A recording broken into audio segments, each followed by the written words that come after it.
Wow.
What a great feeling bunch of people. Thank you for making some time for me. The title of this talk is How to Explain Everything.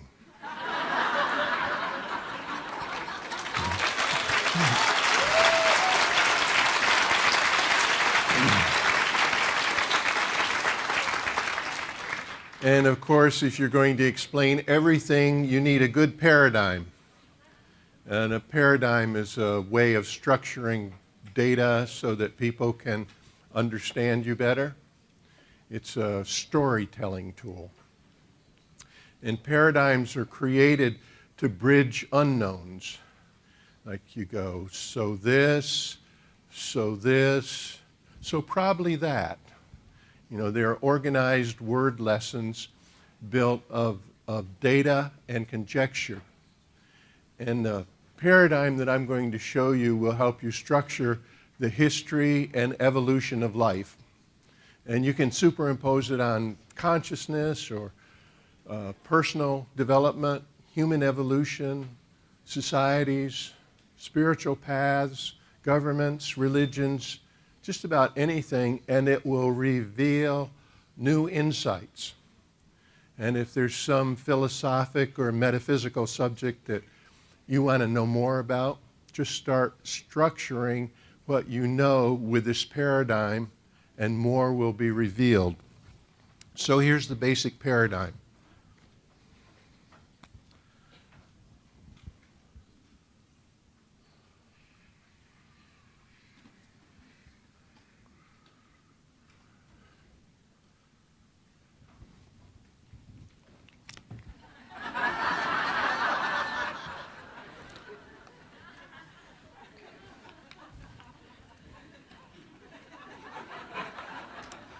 When I look at this, I think, man, this is just too simple. But then the more I play with it, the more excited I become. And I know some of you thinking, there goes Harry again, trying to explain everything. And he draws a line and he starts having epiphanies with it. But this is so much more than a line. It's an interaction between the two foundations of everything. You know, it's heaven and earth. It's alpha. It's omega. It's God and creation. You know. So yesterday I showed it to Avra. Hey, come here, come here, come here, come here, come here. Look at this.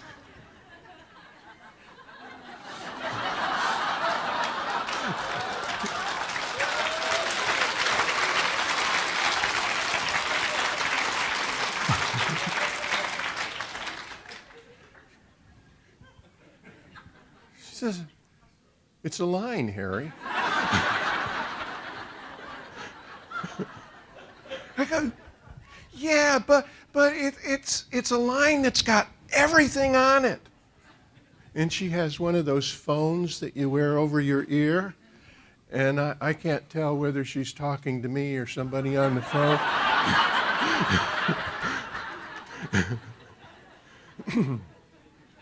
Okay, I'll be the first to admit that I do get carried away sometimes, and I know I went overboard on the triangles thing. And probably I went off the deep end with the circles. But this is a line!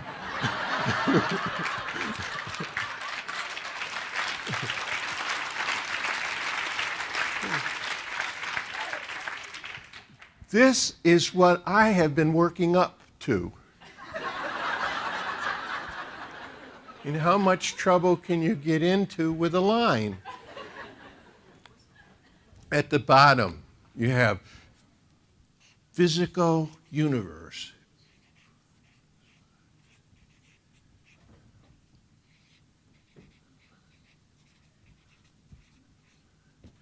At the top, you have infinite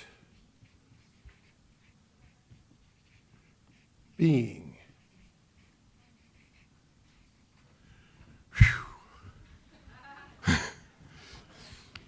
And in between is everything.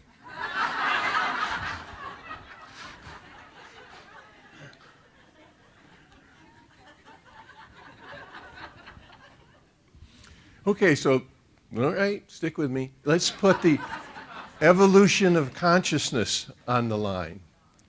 Did you ever hear the expression dull as a rock? We'll put rock down there. Or bright as an angel? We'll put angel up here.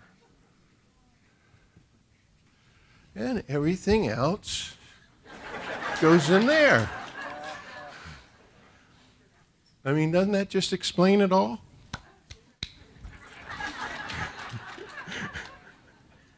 Okay, some more details. Imagine that these two poles, oh, that's yellow.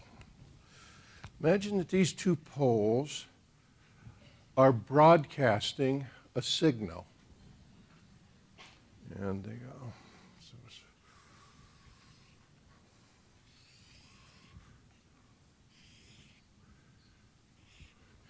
That's the broadcast from the physical universe pole. It's lots of physical laws and, solid stuff.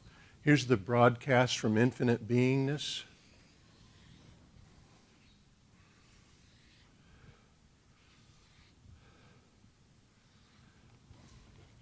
And that's undefined awareness. And where the two meet, life happens.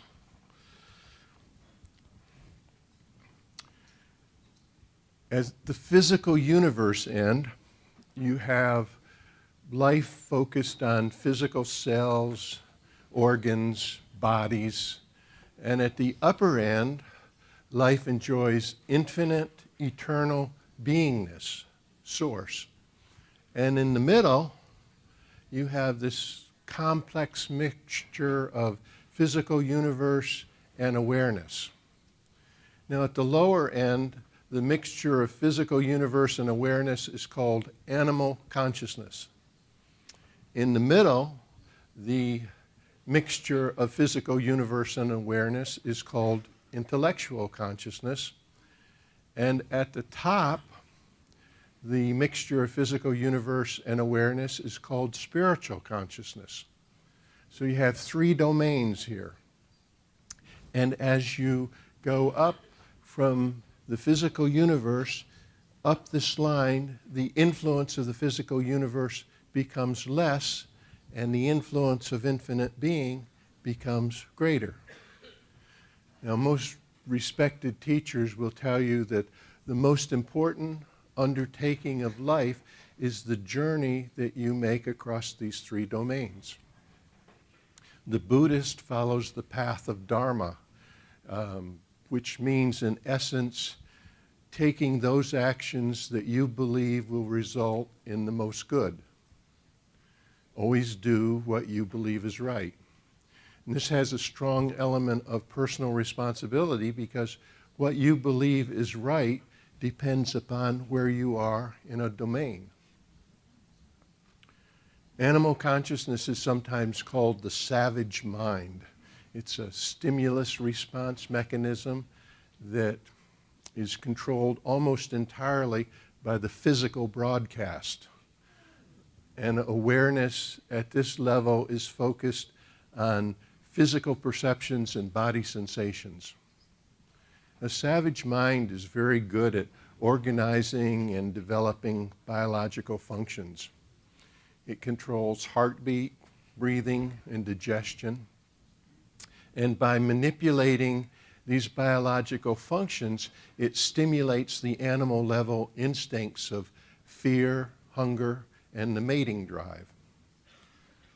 And depending upon what instinct is stimulated, the organism exhibits either a submissive behavior or a dominant behavior.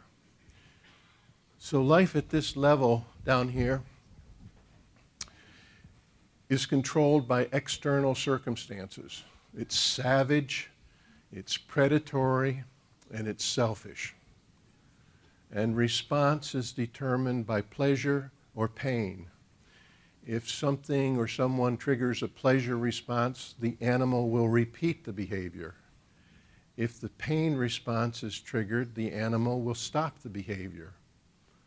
Response is automatic. No thinking or decision is required. And the closest that the savage mind ever comes to thinking is, can I eat it? Will it eat me? Can I mate with it? You know? And if it doesn't know the answer to these questions, it just waits for the next stimulus. Now, if this is beginning to sound like some people you know, I'm not surprised.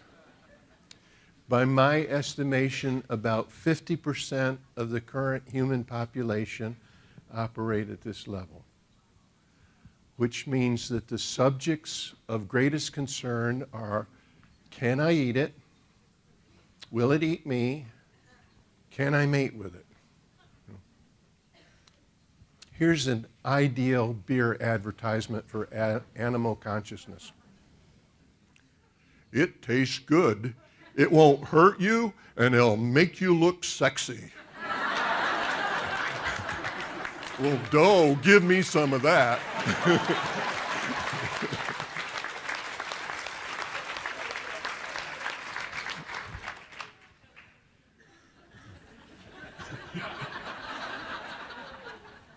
The transformation from animal consciousness to intellectual consciousness happens with the awakening of an awareness of being aware. Intellectual consciousness is not only aware, it's aware that it's aware. I mean, suddenly an I am has materialized. And this I am not only knows, but it knows what it knows, and it knows what it doesn't know. On one hand, it can use the body's perceptions to look outward into the external universe. And on the other hand, it can look inward into this new thing called a rational mind, which begins as a copy of the external universe. Now, whatever modification happened right here, that suddenly our DNA gave birth to this I thing and made us more receptive to the broadcasts coming from awareness, is a subject for speculation. Was there some extraterrestrial engineering that took place? Or did a great ape eat a magic mushroom? Or did something in the atmosphere change? The ancient Greeks believed that gods seduced humans, and maybe that's how it started. But whatever it was a miracle moment in time. In the movie 2001: A Space Odyssey, Stanley Kubrick speculated that the transformation from animal consciousness to thinking was triggered by this mysterious monolith, remember? And It broadcast an eerie melody. It was transforming music. I mean, why not? Music has charms to soothe the savage beast. So I can't overstate how important and unique to our species it was to cross this threshold. It gave humans dominion over all other animals. And when the moment had passed, the concept of me rode in the rational mind. And it rode mostly as a passenger. And humans moved from identifying with a body to identifying with a mind. Now, did you ever buy a car or a computer and discover there was something that the salesman didn't tell you? That's what happened with the rational mind. It contained a hidden element.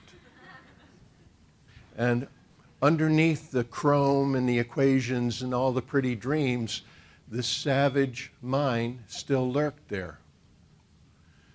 And beneath the reasoned decisions of the new rational mind, the old stimulus response mind of pain was still running. And the savage instincts remained as a subconscious influence. So our interpretation of the world carried old judgments based on past pleasures and pain, and we used the reasoning power of the new rational mind to justify them as right. This is the tragic flaw in the human drama. If you operate on instincts and the instincts aren't right, you'll go extinct. Right? Now that got carried over to the idea that if you operate on beliefs and your beliefs aren't right, you'd go extinct. So the computation of the rational mind became, well, if I believe it, it must be right. And that's what we've been running on. But still, the awakening of the rational mind, it was a landmark event. So now come forward through the next 500,000 years, through the discovery of fire, the spear, the bow and arrow, the domestication of animals, smelting of metals, gunpowder, creation of alphabets, great works of art, up to the dawn of psychiatrists and psychotherapists. Now, the major contribution of psychiatrists and psychotherapists was the recognition that there might be something wrong with the rational mind. Duh, you think? I mean, what was your first clue? Could it have anything to do with our history of wars and atrocities that we commit against each other? I mean, 500,000 years is a long time before you discover that there's a bug in the program. And way too many of us have been running on the indoctrinated beliefs, which of course, if we believe them, must be right, which are nothing more than the leftover artifacts of animal consciousness. I mean, we've used our brilliant technology to destroy each other and sabotage our future. And of course, with good and reasonable justification. We've been justifying and indoctrinating each other with beliefs for a really long time without coming together. And the problem is our savage minds keep pulling us back. I mean, this is the broadcast that's coming from the savage mind. And trust is not an element of animal consciousness. Keeping agreements is not an element of animal consciousness. And we've been tuning in to the wrong broadcast. You could call this give me radio.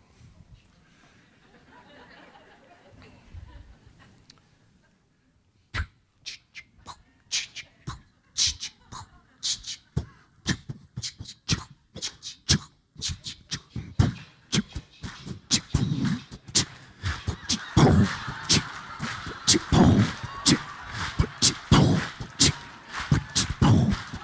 some. Get some. Give me some more. Need some. Get some. Give me some more. Need some. Get some. Give me some more. Need some. Get some. Give me some more. Give me yours. Give me yours.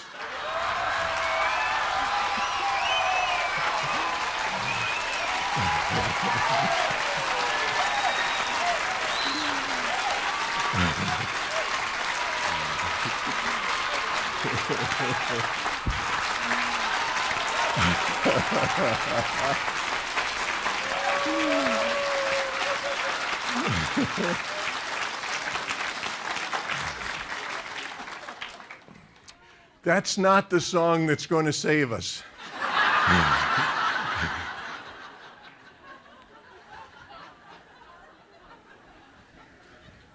The world's problems do not start with scarcity or greed. They start with this savage influence on human consciousness.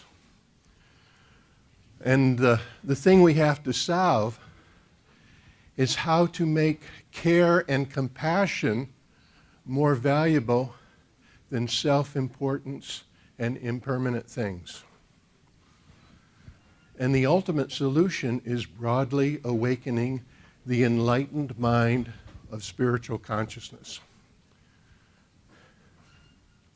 We need another miracle moment in which everyone realizes that we're in this all together,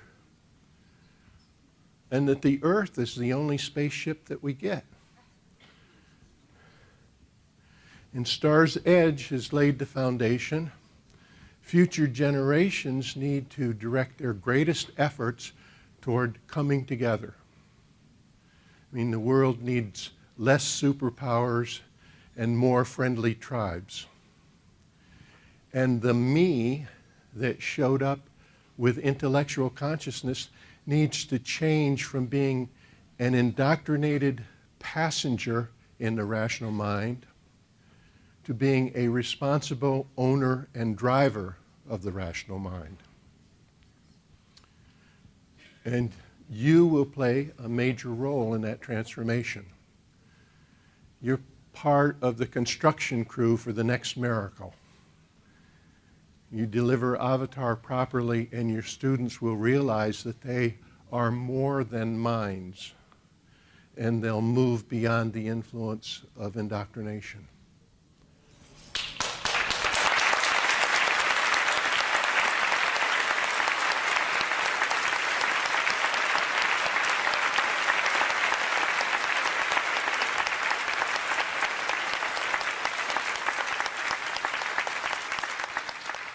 Thank you. I've said it before and I'll say it again. The product of Avatar is a source being, and that is the gateway to a spiritual consciousness and the awakening of an enlightened mind. I mean, the root up is not always easy. What with the forgetting of our most important lessons between every lifetime. But the road ahead is now wide open, and it leads to an enlightened planetary civilization. And you are making very good progress. So are you ready to go out in the world and make more source beings?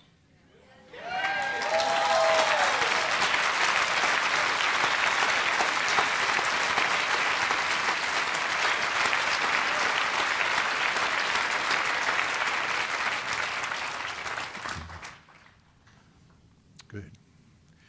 Karen Pryor recently introduced a style of animal training called clicker magic. And it's so amazing and appropriate to this talk that I ask her permission to show you some excerpts from her DVD, Clicker Magic.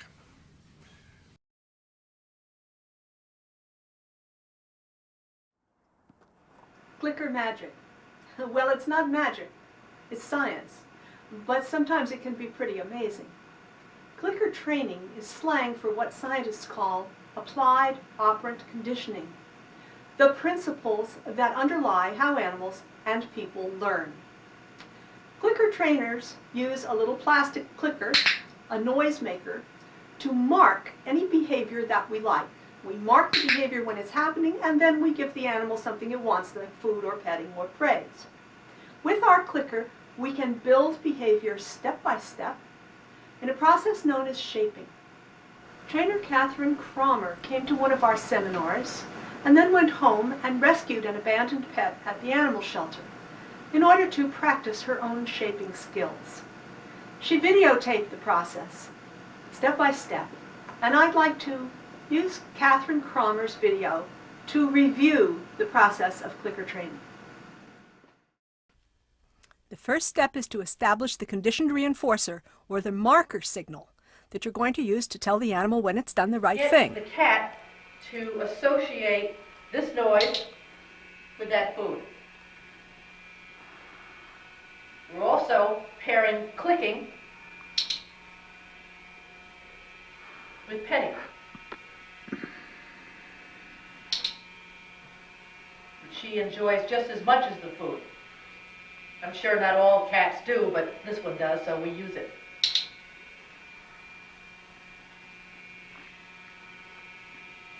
It's important in the beginning to use things the animal really likes, especially good food, for example.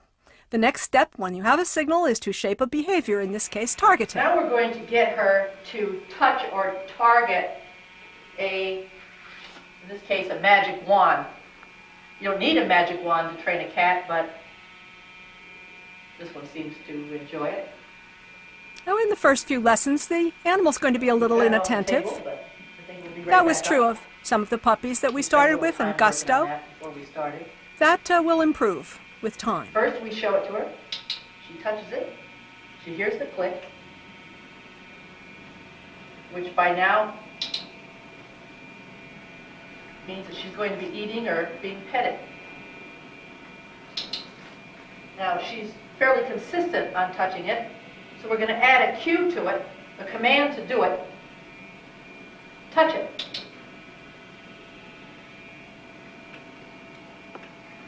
We're going to move it to different sides of the table. Touch it. So that she learns to come at some distance. Touch it. And then in order to increase her enthusiasm, we put it on an intermittent schedule of reinforcement, which means that she'll do it more than once. Touch it. To get a reward. Touch it. Watch what she does with a really long behavior chain. Over. Tunnel. Over. Over. Over. Tunnel. Over. Tunnel.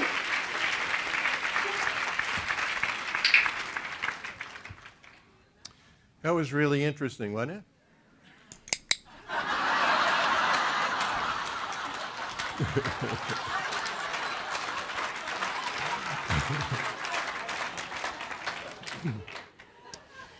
You guys are too aware. It would take something more than a clicker to shape your behavior.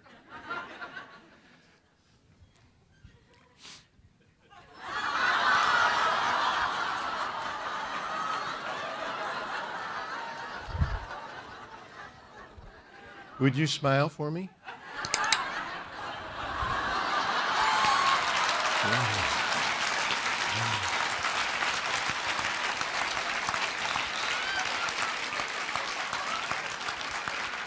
You smile for me? You smile for me? Oh. Money. Money. Money. Money. Money. I could train myself. You suppose that's what we've been doing?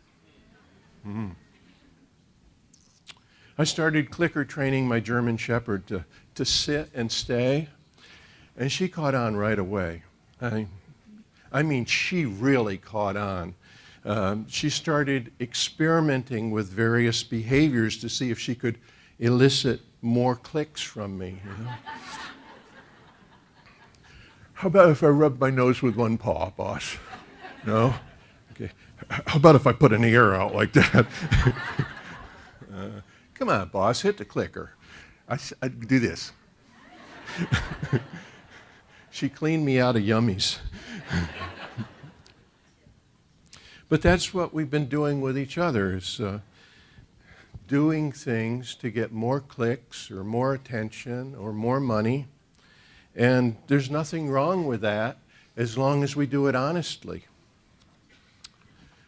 But the solution that we've really been looking for is more alignment and cooperation, more attention on service to others. We need to become citizens for the planet.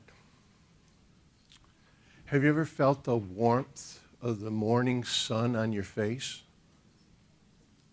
And that's what the broadcast from infinite awareness feels like.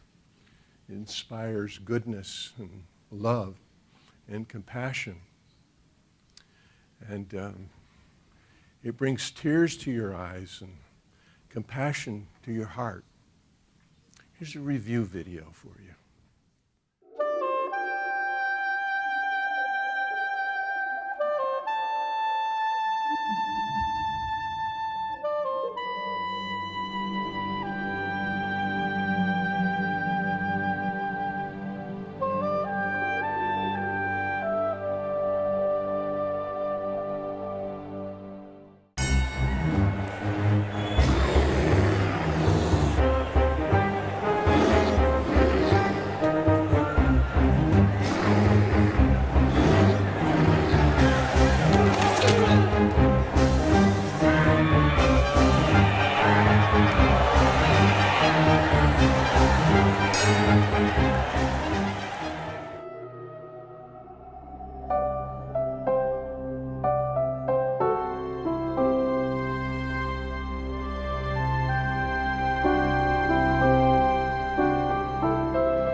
Power up, power up, power up.